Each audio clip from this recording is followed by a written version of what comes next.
As far as the second leg of the Triple Crown is concerned, well, this is a little bit more complicated than the second leg of the Triple Tiara. Firstly, the winner of the first leg of the Triple Crown in Cape Town, Act of War, will not be running in the second leg of the Triple Crown. Secondly, the winner of the Betting World Guineas, Harry's son, who has travelled the length and breadth of South Africa, will be back to take up his position with Paul Lafferty, Pierce Stradham and his legion of supporters. And as the lawnmower goes past here, preparing the course to be in an absolute perfect condition, we bring to you the fact that ETIJAAL, the winner of the Investec Derby in such scintillating fashion, will be the warm favourite to bring home the bacon in the second leg of the Triple Crown. He will have stiff opposition from Michael Azi's duo in Greek Legend and of course Deputy Judd. And then Sean Terry has the runner-up in the Betting World Guineas, a horse called French Navy, who really is a cracking looking gelding, and he may well be equal to the task. And it doesn't end there. At 17.25, they'll jump away from the 1800 metre starting stalls, come rain, come shine, and we will know whether there's a horse that is capable of winning the third leg, particularly if it's a horse called ETIJAAL. But Paul Lafferty will be doing his damnedest to win the second leg of the Triple Crown.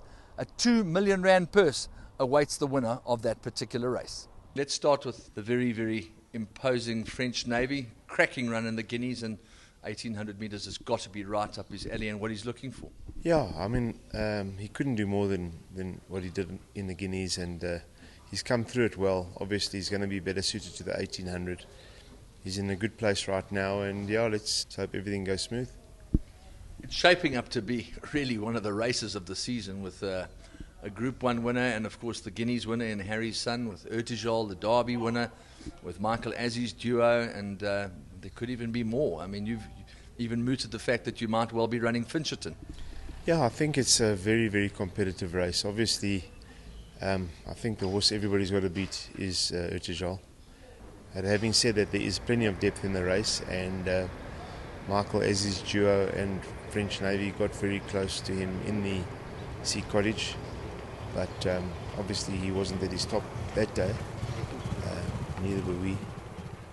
But yeah, it's competitive. Yes, Andrew, I think it's going to be a special race. Obviously there are a number of horses there with some big reputations. Firstly, that horse ETIJAAL has done absolutely nothing wrong, had 4 runs for 4 wins, and the manner in which he won the Cape Derby, beating that good horse Act of War. One has to sit up and pay attention and respect a horse like that, and obviously coming from the powerful stable he comes from. But my horses are both not without chances. They're both working exceptionally well. When they met ETIJAAL in the Sea Cottage, especially Deputy Judd, he'd come in with a lot of problems coming into the race, didn't have much work, and I believe so did ETIJAAL have his problems coming into that race. So you've got to wonder how many problems he had, as I know how many this horse had. And he was pretty close. He was very unfortunate that day not to beat ETIJAAL, because the kid picked up the ride at the last minute. Samanga cut his hand in the jockey room.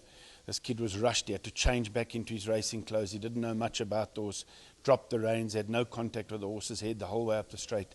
And he just got caught in the shadows of the post. Saying that, ETIJAAL bumped a stable companion, Greek Legend, 3 times in the straight and caused interference, and Gavin got a suspension for that interference in that race. So he was only a length behind. So it puts him right in there with ETIJAAL. So they're both in with undeniable chances, but it's not just a three-way contest.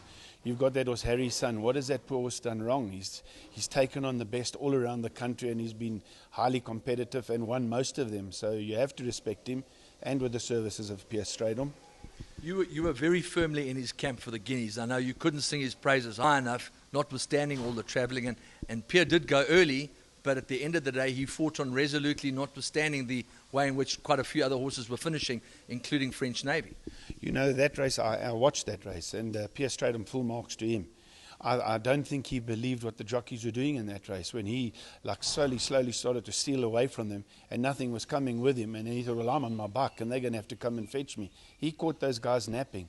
The second horse in that race, French Navy, that's a horse that one has to sit up and pay attention. Sean's stable is in a rich vein of form. His horses are improving, and he's been knocking on the door. He's leading the Trainers' Championship this year by quite some margin. I think that horse also comes into the race with a massive chance.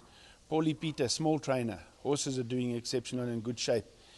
He's got that fiery fox with Anton Marcus up. Anton Marcus on any horse you have to respect. Although I think Fiery Fox, the distance could be a question mark. I think the 1800 might just be a touch too far for him. But he's got a nice string, another string to his bow in Amsterdam, or I think of the 1800 is going to be pretty effective. We had a deal to purchase that horse and they failed the vet, unfortunately. But I think he's a nice horse and I think he would come into the race with a chance. And Wayo Mowing's horse, Mac Delago, I think he's a horse that could come into the race with a massive chance. He's a decent sort. He finished in front of Deputy Judd one night, but the night that he finished in front of Deputy Judd, JP van der Merwe took his sleeping bag and tent to the race course, pitched a tent and had a sleep, and when he woke up, the race was over. So at the end of the day, Michael, it's probably one of the most mouth-watering contests we've seen for many, many a year. Absolutely, Andrew. It's going to be an interesting race. Please God, I'm the one that's in the winner's enclosure for a change in one of these big ones. It's been a long time since we've won a Group 1, and I think it wouldn't be unjustified for either one of my horses to be able to win that race because they are of that caliber. And if they don't do it now, they will do it in the future. At the moment, we couldn't be happier. He's pretty spot on. 1800 will be obviously his minimum trip at this stage of the game. He's more of a derby horse, but in saying that, he's obviously the one to beat. I suppose, having not run since the Investec Derby in Cape Town, that he could be a little bit on the fresh side, in which case the 1800 metre he'll still be sharp enough for. Exactly, he will be sharp enough for it, and at the same time, in 1800 is going to be run at a pretty good gallop. He's the type of horse he'll be finishing the best out of everything. So I don't have a big issue with the distance, especially being on the stand side track, but he will get better over further. Now, people love a good horse, but they also love to beat a good horse, and of course you've got the game and the consistent warrior in Harry's Son, the well-travelled Harry's Son. So it's not all over by the shouting, particularly when you've got a horse like Sean Tarry's French Navy that ran on so strongly in the Guineas. Yeah, 100%. You know, the 3-year-olds are still all young horses. They're all improving. Form, it holds up to a point, but you often find horses improving a lot throughout the whole season, so things do change. But it's hard to be on top, hard to be the one to beat, but I'd rather be in that position than not have a run at. So, but there's a lot of good horses around. You know, you'll have to be very, very good to still come and win.